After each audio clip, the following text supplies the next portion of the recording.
el campo, la tierra, el sol, el aire, la vida al aire libre. Un segmento natural. En Citas de Radio, Cita Agropecuaria. Bueno, y llegó la hora de la cita agropecuaria de la semana aquí en Citas de Radio y tenemos el gusto de estar en comunicación con Emilio Cornejo. Él es el responsable de una empresa llamada Ebro Foods que participa en la comercialización de productos de alimentos secos, pasta y arroz. Bienvenido, Emilio, a Citas de Radio. Mi nombre es Elisa Peirano. ¿Cómo estás? Hola, Elisa. Mucho gusto. ¿Cómo estás? Muy bien, gracias por atendernos. Bueno, de nada, un gusto poder hablar con ustedes. Recién dudé en la presentación porque no quería decir yo lo que quiero que me cuentes ahora, que es, digamos, ¿a qué se dedica Ebro Foods? Es una empresa española, ¿es verdad? Sí, bueno, es un grupo español, o mejor dicho, de origen español, que hace varios años viene desarrollándose en el negocio de lo que nosotros llamamos alimentos secos, que son básicamente pastas y arroz, y se ha ido focalizando y especializando en esto y ampliando su horizonte hacia los principales países dentro de la Unión Europea y mediante compras de otras empresas, ¿no? Mediante adquisiciones ha ido también metiéndose en otros continentes. Uh-huh. Hoy está presente en Estados Unidos muy fuerte en México, en Medio Oriente, en la India, en Tailandia, ahí eso es un poco, y en Argentina, ¿no? Ese es un poco a grosso modo lo que hace la empresa y dónde está involucrado. Básicamente es una compañía, que los españoles llaman marquista, ¿no? O sea, que tiene sus marcas y que abastece sus negocios. Ajá. De retail, ¿no? De producto en góndola. Bien. Y, en Argentina, ¿qué se hace? ¿Se produce arroz y harina justamente para que comercialice los productos de Ebro Foods? Bueno, no, nosotros acá lo que hacemos básicamente somos una oficina de originación, lo que se llama originación, que es una oficina de compra, atendemos todo el Mercosur, o sea, Argentina, Uruguay, Paraguay y Brasil, y nosotros lo que hacemos es gestionamos compras de arroz y derivados para las distintas filiales del grupo, las distintas, unidades industriales del grupo que pueden estar ya sea en Europa o en Estados Unidos. Ajá. Por eso es un poco que estamos vinculados al negocio, productivo y al negocio, agrícola, ¿no? De la producción primaria. Por eso, ¿y la producción primaria en qué país sucede?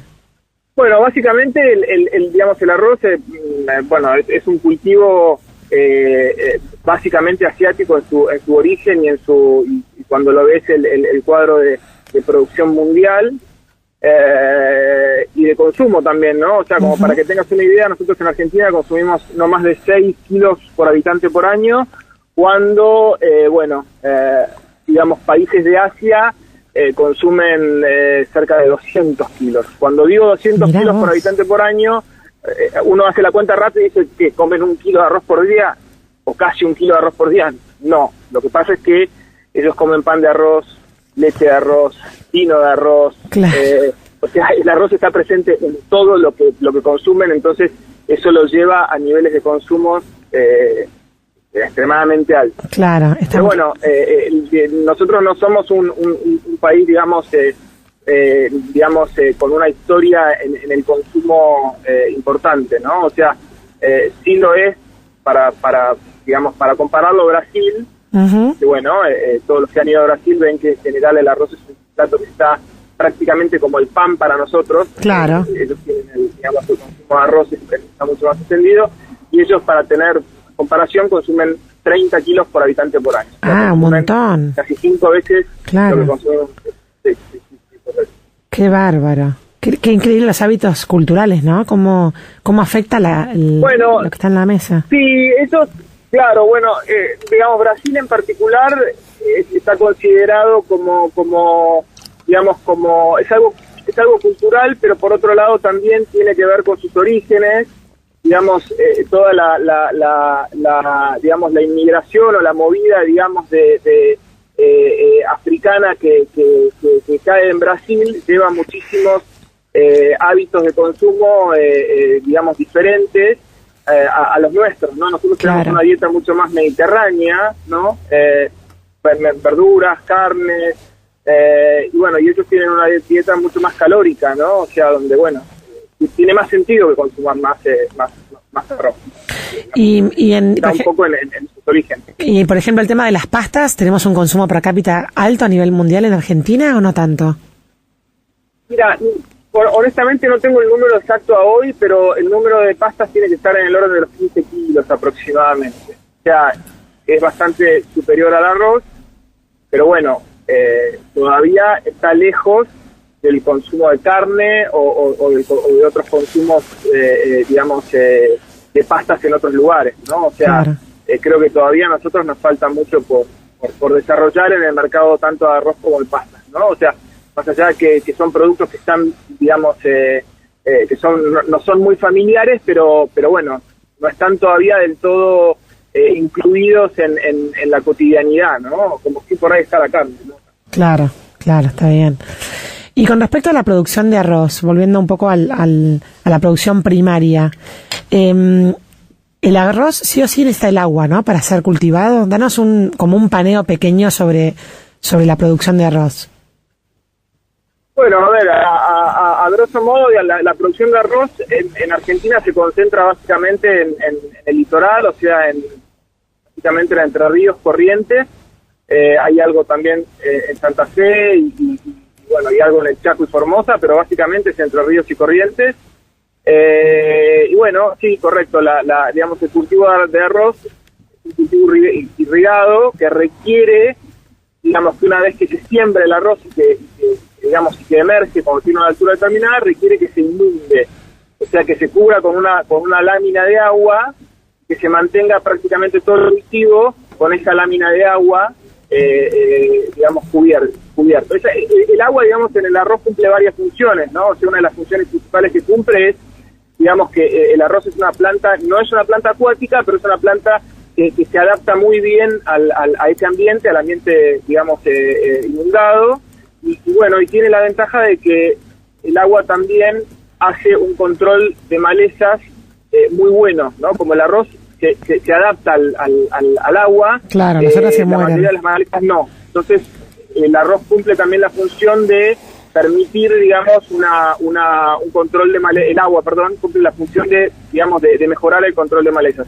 Además de que, obviamente, el arroz requiere, en su formación, requiere, digamos, un consumo de agua muy alto, por lo tanto, bueno, el agua de inundación es agua, gran parte de agua que la planta necesita. Claro, qué interesante eso, ¿no? Tal cual.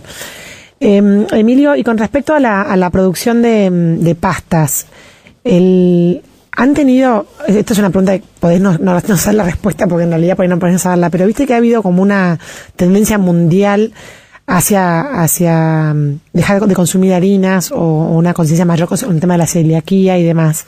¿Ustedes lo han percibido eso dentro de su empresa de alimentos? Bueno, sí, de hecho te diría que hoy las innovaciones en general vienen del lado de soluciones de alimentos libres de gluten, sobre todo hay una movida muy fuerte de la vuelta a lo que en Europa llaman los granos ancestrales, ¿no? O sea, quinoa, amaranto, sésamo, sí, que bueno, que se consideran, se consideran superalimentos por su gran aporte, digamos, que hacen a la dieta. Sí. Y además, bueno, también en todo esto, obviamente, siempre hay un poco de marketing, de moda, en el sentido de moda, sí, pero sí hay una, no sé si llamarlo una preocupación o una digamos, o un interés de parte en general del consumo de buscar alternativas, digamos, distintas a la harina de trigo, ¿no? Bueno, obviamente el arroz es un producto en eso que ha ganado mucho terreno y claro. De hecho, digamos, en general en Europa hay un consumo muy importante de harina de arroz, ¿no? O sea, que se usa como ingredientes en panificados, en confitería, en distintos procesos, ¿no? Entonces, bueno, creo que es un camino que se viene, en algún momento creo que también lo vamos a empezar a sentir nosotros, ¿no? Este movimiento hacia productos libres, yo no sé si decirle libre de gluten, pero por lo menos a disminuir un poco el consumo de gluten de trigo. Bien, bueno, la última y ya te liberamos. Emilio, cuando se exporta el arroz, por ejemplo, se lleva de un país a otro, ¿cuál es la manera, digamos, la mejor manera de transportarlo? ¿Se transporta a granel? Bueno, sí, en esto depende mucho del destino, ¿no? O sea, y depende mucho de cuestiones, digamos, ligadas a cada país comprador. Un ejemplo, digamos, en algunos lugares como en Europa, ponerle como la mano de obra es tan cara, no existe la posibilidad de la exportación de arroz en bolsas de 25, de 50 kilos, porque el costo de mano de obra para descarga en destino es muy alto. Entonces, en general ahí se manejan más a granel, ¿no? Uh-huh. O en big bags, donde podés hacer el trabajo con una máquina. Hay otros destinos, como decirte, países de África o países de Asia, donde la mano de obra es mucho más accesible, y bueno, y ahí sí, en general, se maneja todo en bolsas de 50 kilos, y de hecho, acá se cargan barcos enteros de 30.000 toneladas de arroz en bolsas de 50 kilos y se descargan en destino, ¿entendés? Y no te digo que se descargan a mano, porque obviamente hay grúas y todo, pero en el fondo, digamos, en algún momento participa alguna persona tomando esa bolsa y poniéndola en un camión, ¿no? Claro. Es muy variable, ¿no? O sea, el arroz es un cultivo, es un grano que, digamos, está, presente en todas las economías, tanto las más desarrolladas como las menos, y eso hace que le dé una versatilidad general y una diferencia de diferencia de situaciones, ¿no? Como te digo, en algunos lugares es algo que se usa más como un acompañamiento de un plato, y hay otros lugares donde es el centro y la base de la dieta de muchísimos países de Asia, ¿no? Entonces, uh-huh. Bueno, es un cultivo con sus particularidades y sus cosas interesantes.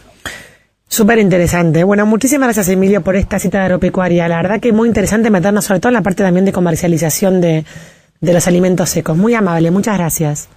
No, de nada, saludos a la audiencia. Bueno, y así pasaba en la cita agropecuaria Emilio Cornejo, responsable para el Mercosur de Ebro Foods.